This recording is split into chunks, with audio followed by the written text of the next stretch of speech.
다 같이 한 마음으로 사무엘상 30장 1절의 말씀 같이 합독해 보도록 하겠습니다.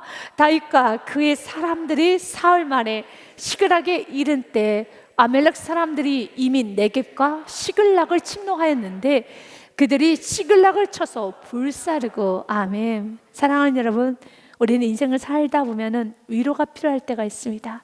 하나님은 위로하여 주십니다. 우리 가장 가까이 하나님께서는 우리가 슬퍼할 때, 우리가 낙심하고 있을 때, 우리가 주저앉아 있을 때 하나님은 위로하여 주십니다. 그래서 하나님께서는 이사야 선지자에게도 이렇게 말합니다.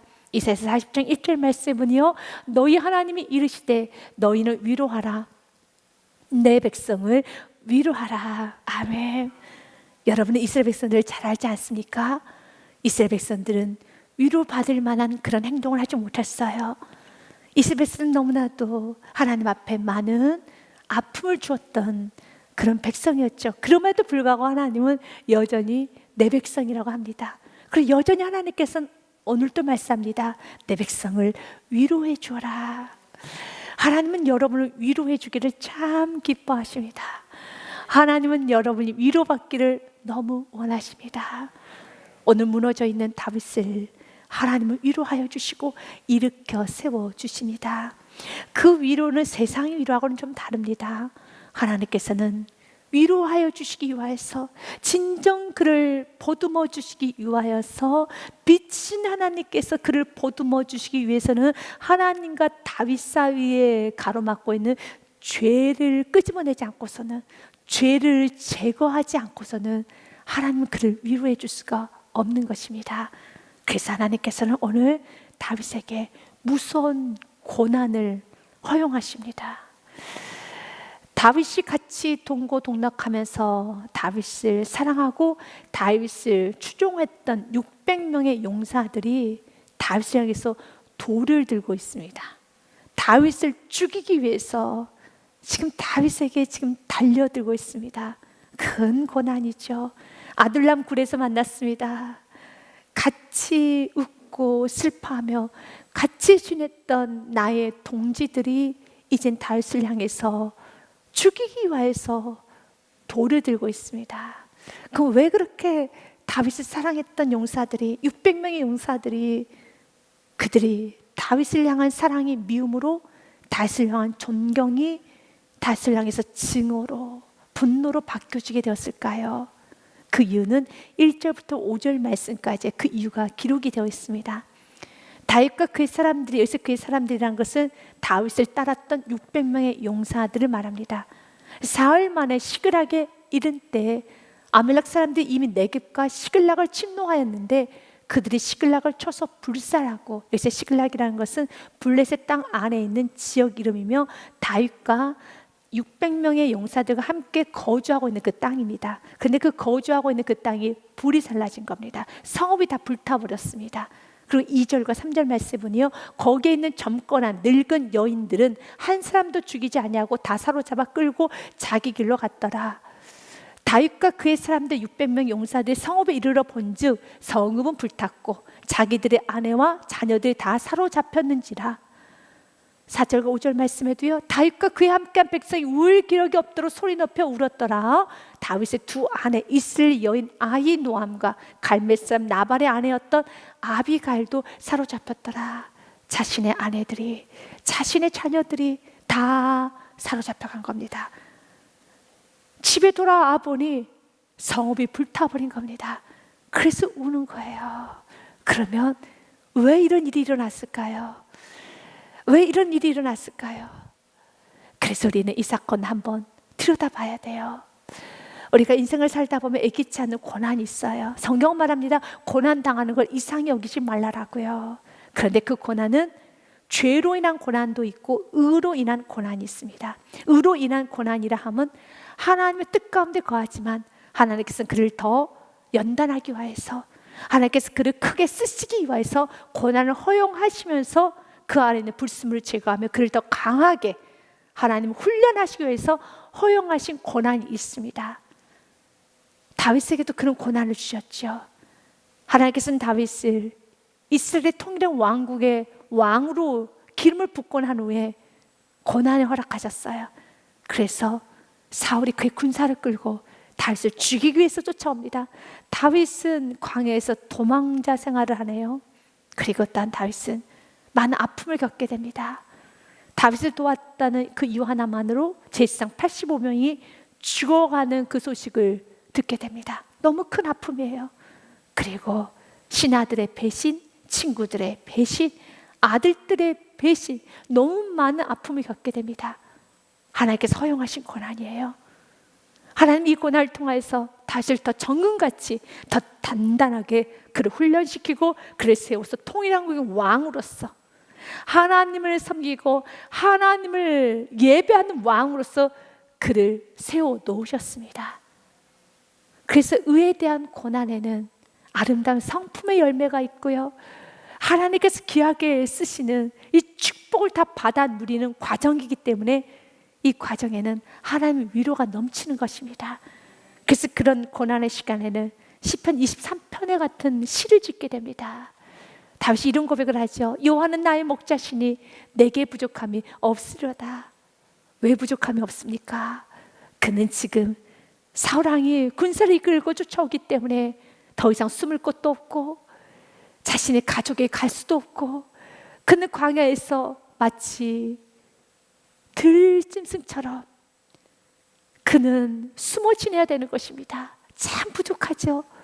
그런데 그가 고백합니다. 나는 부족함이 없습니다. 왜냐하면 여호와가 나의 목자시니, 광야도 여호와를 목자 삼고 살아면요, 그 광야도 너무 아름답습니다. 그는 주옥과 같은 시편의 시를 그는 고난 때 썼어요. 그래서 고난은 참 아픈 시간이지만 주님 안에 있는 의에 대한 고난의 시간은 하나님 위로가 너무너무 커서 이런 시편의 시가 나오는 것입니다. 너무 감사합니다. 나는 부족함이 없네요. 부족함이 없습니다. 고난도 넘치지만 하나님의 위로도 너무너무 넘쳐서 그 시간이 좀 아프고 힘들지만 그럼에도 너무너무 행복하고 너무너무 감사해서 주님 은혜였습니다. 전 너무 행복합니다. 광야도 당신과 함께 하면은 아름답습니다 라는 고백을 하게 되죠. 그러나 오늘 이 아픔은, 이 어려움은 의에 대한 고난이 아니라 죄에 대한 고난인 것입니다. 죄를 지었기 때문에 이런 아픔이 온 것입니다. 다윗은 이스라엘 땅을 떠나서는 안 됐었습니다.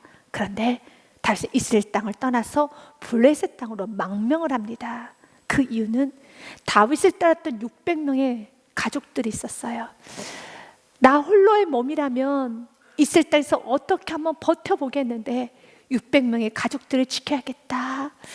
나를 따르고 애통하고 아파하면서 다윗을 향해 모아졌던 다윗의 그 영적인 리더십, 다윗의 그 따뜻함, 다윗이 하나님을 사랑하는 그 마음 하나 보고 다윗을 왕으로, 지도자로 추앙하는 600명의 가족들이 있었어요. 그래서 600명이 모였습니다. 그들을 지키기 위해서는, 그들을 보호하기 위해서는 다윗은 자선을 선택했습니다. 우리 블레셋 땅으로 가자. 그래서 600명이 다윗을 따라 블레셋 땅으로 망명했으며 머물게 된 땅이 시글락이라는 땅입니다. 그런데 다윗은 블레셋 땅에 머물기 위해서 블레셋 사람들에게 난 당신들에게 호의적입니다라는 것을 자꾸 보여줘야 되기 때문에 이스라엘 나라는 대적입니다. 저는 이스라엘 편 아닙니다. 당신들의 편입니다. 라는 것을 증명해 줘야 하기 때문에 매일매일 거짓말을 했어요. 매일매일 위장했어요. 거짓된 생활을 했습니다. 그래서 자신은 이스라엘 사람들과 대적의 관계고 나는 이스라엘을 미워합니다라는 걸 보여주기 위해서 이스라엘 땅에서 이렇게 양떼, 소떼, 그리고 여자, 내가 아이들을 잡아왔습니다, 남자를 잡았습니다 라고 하면서 보여줘야 되는데 어떻게 나의 사랑하는 나의 백성의 소떼, 양떼를 훔쳐올 수 있겠습니까? 그럴 수는 없죠. 다윗은 그럴 수는 없는 겁니다. 그래서 그는 도적대가 돼가지고 아멜렉 사람들, 아멜렉에 있는 그 지역을 매일같이 공격했어요. 그래서 양떼를 훔쳐오고 소떼를 훔쳐오고 여러분 남녀를 막론하고 다 끌고 왔어요. 점점 다윗은 잔인해져요. 점점 다윗은 거칠어져 가고 있습니다. 손에 비린내가 날 정도로 그는 칼을 휘두르고 있습니다. 그리고 블레셋 사람들에게 바칩니다. 이거 이스라엘 땅에 숨겨온 소떼입니다, 양떼입니다. 그러나 아닙니다. 아멜렉 지역에 가서 숨겨온 소떼, 양떼예요. 그렇게 매일매일 거짓말을 하고 위장된 생활을 했어요. 그 모습을 보고 있었던 600명의 용사들, 그래, 우리 다윗 왕, 우리 지도자 다윗, 우리 살리려고, 우리 먹여 살리고 우리 지키려고 이렇게 애쓰는구나 라고 하여서 그날도 블레셋 편에서 협조하기 위해서 다윗을 따랐습니다. 그런데 집에 와서 보니까 집이 다 불타버렸습니다. 그래서 여러분 기억하십시오. 여러분, 죄를 짓게 되면은 그 어떤 것도 지킬 수 없어요. 다윗이 왜 죄를 지었습니까? 다윗이 왜 떠났습니까? 다윗은 지키기 위해서, 600명의 가족을 지키기 위해서, 아내를 지키기 위하여, 자녀를 지키기 위하여 그는 블레셋 땅에 거하게 된 겁니다. 그러나 보십시오, 죄는 결과는 우리에게 주는 건 파멸입니다. 성읍은 불탔더라. 내가 지키려고 했던 아내와 자녀들은 다 사로잡혀 갔더라. 이것이 죄에 대한 결과라는 것입니다. 그래서 죄는 우리를 파괴시켜요. 죄가 있는 곳에는 하나님이 도울 수 없습니다. 축복이 있을 수 없습니다. 마틴 로이드 존스 목사님도 이 죄 부분에 관해서 이런 말을 좀 남깁니다. 은혜는 언제나 주지만 죄는 언제나 빼앗는다. 죄는 모든 것을 빼앗고 파괴시킬 수 있을 만큼 힘이 있습니다. 그래서 사단은 오늘 또 그리스도를 찾아가서 죄를 짓게 합니다. 죄는 결국은 파괴시키는 겁니다. 죄는 파괴시키는 겁니다. 그래서 열왕기상 8장 말씀에도요, 죄를 짓게 되면 하늘의 문이 닫힙니다. 만일 그들이 주께 범죄함으로 말미암아 하늘이 닫히고 비가 없어서 주께 벌을 받을 때 이곳을 향하여 기도하며 주의 이름을 찬양하고 그들의 죄에서 떠나거든, 36절 말씀이에요. 같이 읽습니다. 주는 하늘에 들으사 주의 종들과 주의 백성 이스라엘 죄를 사하시고 그들이 마땅히 행할 선할 길을 가르쳐 주시오며 주의 백성에게 기업으로 주신 주의 땅에 비를 내리시옵소서. 아멘. 죄를 짓게 되면 하늘의 문이 닫힙니다. 그러나 다시 기도해서 주의 이름을 찬양하고 죄에서 떠나기 시작하면 하나님께서는 우리의 모든 죄를 사하여 주시고, 첫째, 이스라엘 죄를 사하여 주시고, 두 번째, 그들이 마땅히 행할 선한 길을 가르쳐 주십니다. 맞습니다. 죄가 있는 곳에는 하늘문이 닫혀요. 어떤 축복도 없습니다. 그렇기 때문에 사랑하는 여러분, 진정 여러분들이 여러분의 가족이 하나 되기 원한다면, 여러분 부부 사이가 하나 되기 원하며 부모 자녀 사이가 하나 되기 원한다면, 여러분의 삶 가운데 형통, 축복, 행복을 얻기 원한다면, 지키기를 원한다면 죄를 짓지 마십시오. 성결이 능력입니다. 가장 강력한 리더십은 정직입니다. 가장 강력한 리더십은 성결입니다. 내가 정직하지 아니하면 결국 이들이 어떻게 합니까? 6절 말씀에 보면은 다윗을 따랐던 600명의 용사들이 백성들이 자녀들 때문에 마음이 슬퍼서 다윗을 돌로 치자 하니 돌로 치는 겁니다. 그들도 다윗을 이해했어요. 다윗이 자신들을 지키기 위해서 이렇게 블레셋 땅으로 망명했다는 것을, 그리고 오늘 또 전쟁을 하고 있다는 것을, 그래서 열심히 다윗을 쫓아갔습니다. 모른 척 했습니다. 그 거짓말을 하고 위장생활을 하는 것에 대해서도 모른 척 했습니다. 그럼 결론은 어떻게 됩니까? 돌을 들어요. 돌을 든다는 것입니다. 사랑하는 부모님이 자녀에게 학비를 대어주기 위해서, 자녀를 양육하기 위해서, 가정을 지키기 위해서 어떻게 해서든지 먹고 살아야 된다는 그 이유로 여러분들이 세상과 타협한다라면, 여러분들이 말씀 앞에 서지 못한다라면 결론은 이렇게 여러분이 지키려고 모든 것들로부터 여러분 미움을 받게 돼요. 원망을 듣게 됩니다. 너무 불쌍하잖아요. 저는 말씀 묵상하면서 왜 하나님께서 이렇게 다윗에게 성읍을 불타게 할 수밖에 없고 왜 이런 일이 일어날 수밖에 없게 되는지를 아주 조금이나마 알게 됐어요. 하나님은 다윗을 보면서 너무 많이 슬퍼했을 겁니다. 다윗은 지금 뼈가 으스러질 정도로 전쟁을 해요. 그의 손에 피 범벅이 됩니다. 피 비린내가 납니다. 피에 젖어 있어요. 왜 그럴까요? 600명을 지켜야 되는 거예요. 이러지도 못하고 저러지도 못해요. 그렇다고 이스라엘 백성들을 공격합니까? 그럴 수는 없어요. 그런데 또 600명도 지켜야 되는 겁니다. 마치 그 모습이 우리들의 모습, 우리 성도들의 모습인 것처럼 느껴졌습니다. 하나님의 살아계심을 알고 은혜도 알고 하나님의 사랑도 알기 때문에 이러지도 못하고 저러지도 못한 상태에서 다윗처럼 정말 세상 사람들처럼 막 살 수도 없고 세상 사람들처럼 욕심 부릴 수도 없고 세상 사람들처럼 살아갈 수는 없지만 그렇다고 내가 믿음만 살기에는 너무 불안하니까 내가 순종만 하기엔 너무 불안해서 다윗처럼 거짓된 생활을 하고 위선적인 생활을 하면서 하나님 말씀 안에 온전히 들어오지 못하고 여전히 세상에 한 발 하나님 안에서 한 발 기우뚱기우뚱하는 그 모습, 가장 피곤하게 살아가는 그 모습, 그 결과도 좋으면 모릅니다. 결과가 좋지 않아요. 죄가 있는 곳에 한 역사할 수가 없습니다. 이걸 오늘 분명히 깨닫고 가셔야 돼요. 죄가 있는 곳에는 이렇게 결론은 미움입니다. 결론은 의심, 결론은 불안, 결론은 원망, 불평, 파괴, 결론이 이렇게 무너지게 돼요. 성읍이 다 불타버립니다. 내가 지키려고 하였던 모든 가족들은 뿔뿔이 흩어지게 됩니다. 내가 지키려고 했던 물질은 다 없어져요. 이것이 죄에 대한 결과예요. 그래서 주님 오늘 깨닫기 원합니다.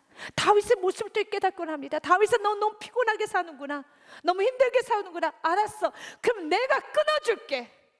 알았어, 그러면 내가 너의 그 죄된 생활을, 너의 거짓된 생활을, 너의 그 거짓말을 하면서 위장했던 그 생활을 내가 끊어줄게. 이젠 그 위선의 가면을 벗어버려라. 내가 끊어줄게.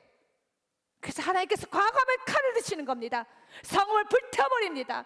그의 모든 삶을 다 불태워버립니다. 민낯을 다 드러내죠. 이제 다윗은 갈 곳도 없어요. 다윗은 어떻게 할 수가 없습니다. 그리고 마지막, 그래도 내 편이 되어서 지금까지 다윗을 잘 따랐잖아요. 단 한 번도 다윗의 명령에 여러분 거스른 적이 없었던 600명입니다. 그랬던 그 600명이 이제 다윗을 해서 증오의 눈빛으로 다윗을 향해서 돌을 들고 죽이기 위해서 달려옵니다. 600명이 한꺼번에 달려옵니다. 다윗은 그 누구도 없어요. 저절로 혼자 남은 겁니다. 그러나 혼자가 아니에요. 기억하십시오. 하나님은 다윗을 안아주고 계십니다. 이제 다윗아, 내게로 돌아오라.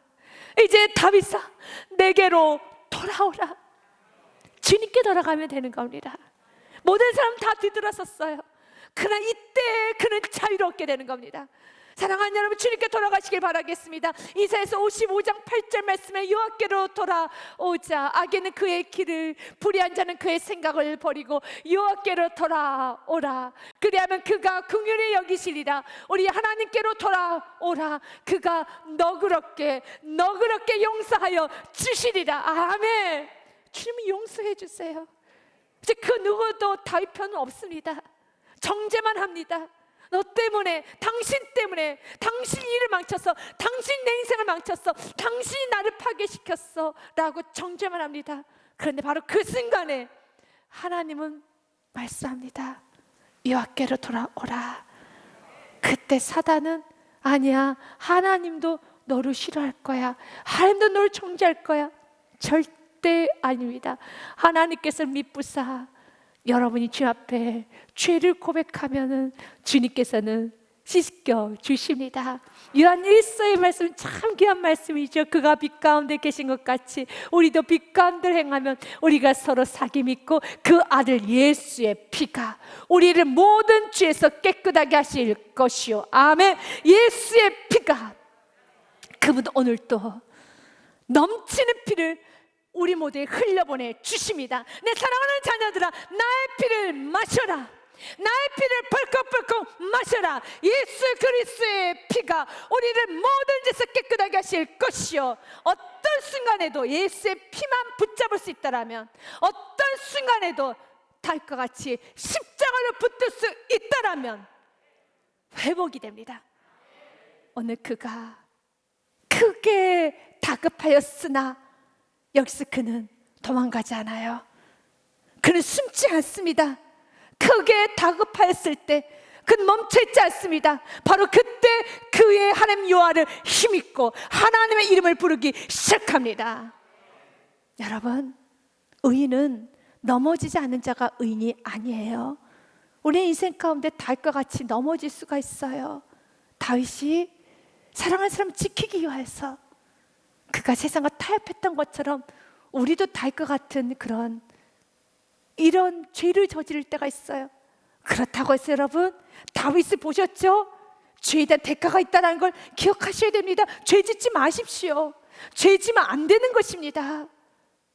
그런데 내가 넘어졌다 할지라도, 내가 마음이 기우뚱거릴 때 하나님은 오늘도 우리에게 말씀을 통해서 은혜를 주신 것처럼, 그러면 그 말씀을 붙잡고 여호와 이름에 힘입고 다시 일어서면 의인인 것입니다. 그래서 잠언 24장 16절 말씀에 보니요, 대저 의인은 7번 넘어질지라도 다시 일어나려니와 악인은 재앙으로 말미암아 엎드러지느니라.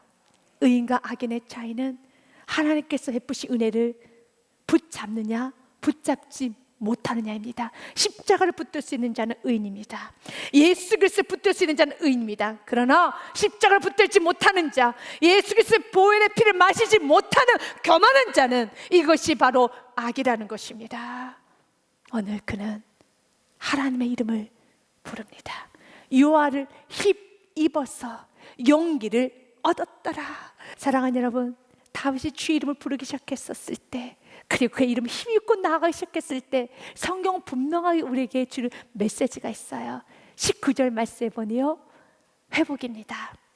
우리가 어떤 순간에도 다시 주님을 붙들기 시작하면 모든 것은 역전이 돼요. 모든 것은 회복이 됩니다. 그들이 약탈하였던 것, 무리의 자녀들이나 빼앗겼던 것은 크고 작은 것을 막론하고 아무것도 잃은 것이 없이 모두 다윗이 도로 찾아왔고, 믿으십니까? 모든 것을 다시 도로 찾아왔습니다. 하나님은 우리가 주의 이름을 부르기 시작할 때 모든 것을 다시 회복시켜 주십니다. 다시 도로 찾아옵니다. 그래서 어떤 순간에도 우리는 십자가를 붙잡아야 되는 겁니다. 십자가는 과거 2000년 전에 세상의 사람들은 십자가의 상징은 죽음의 상징이었고 저주의 상징이었으며, 그 십자가에 매달린다는 것은 수치였고 그리고 실패였습니다. 그런데 그 십자가 위에 예수님이 매달려 있는 그 순간에 그 십자가는 영광의 십자가로, 부활의 십자가로 바뀌어지는 것입니다. 세상의 사람들은 예수님이 십자가에 매달렸을 때 예수님이 죽었다라고 말했습니다. 맞습니다. 그분은 죽었습니다. 그러나 그 죽음조차도 말씀을 이루는 행위였던 것 뿐이었습니다. 예수님 십자가에서 완전히 죽으시고 온 인류에게 구원을 베풀어 주었습니다. 그리고 3일 만에 다시 살아나셨습니다. 마태복음 28장의 말씀에 보면 예수님의 시신을 찾아서 향품을 바르기 위해서 찾아온 여인들이 나옵니다. 그런데 예수님의 시신이 없는 거예요. 왜 시신이 없습니까? 예수님 살아나셨기 때문에, 예수님 부활하셨기 때문에. 엉엉 울고 있는 그 여인들을 향하여서 주의 천사가 이렇게 말합니다. 그가 여기 계시지 않고 그가 말씀하시던 대로 살아나셨느니라. 와서 그가 누우셨던 것을 보라. 아멘. 말씀하시던 대로 살아나셨느니라. 아멘. 십자가는 세상 사람들 눈에 보기에는 저주고 문제고 죽음이고 아픔이지만 그 십자가 위에 예수님이 매달리시면 그 십자가에서는요 영광이 되고 부활이 되고 새 생명의 역사 일어나는 것처럼 세상의 모든 사람들이 문제야, 아픔이야, 소망이 없어, 끝났어, 불에 다 타버렸잖아, 모든 거 다 깨졌잖아. 그러나 그 문제에, 그 십자가에 예수님 매달리면 영광이 되는 것처럼 그 문제에 여러분 예수를 초청하면, 예수의 이름을 부르면, 십자가를 붙들기 시작하면 말씀하신 대로 살아나셨느니라 영광으로 바뀌어지는 겁니다. 어떤 순간에도 다윗이 하나님 이름을 부르기 시작했을 때 도로 다 찾아왔다고 했던 것처럼 어떤 문제가 있습니까? 어떤 아픔이 있습니까? 그 문제, 그 아픔에 십자가를 꽂으십시오. 말씀하신 대로 살아났느니라. 예수 이름을 부르십시오. 예수 이름을 부르십시오. 그것에 놀랍게 언제 그런 일이 있었는가 기억이 나지 않을 정도로 회복이 됩니다.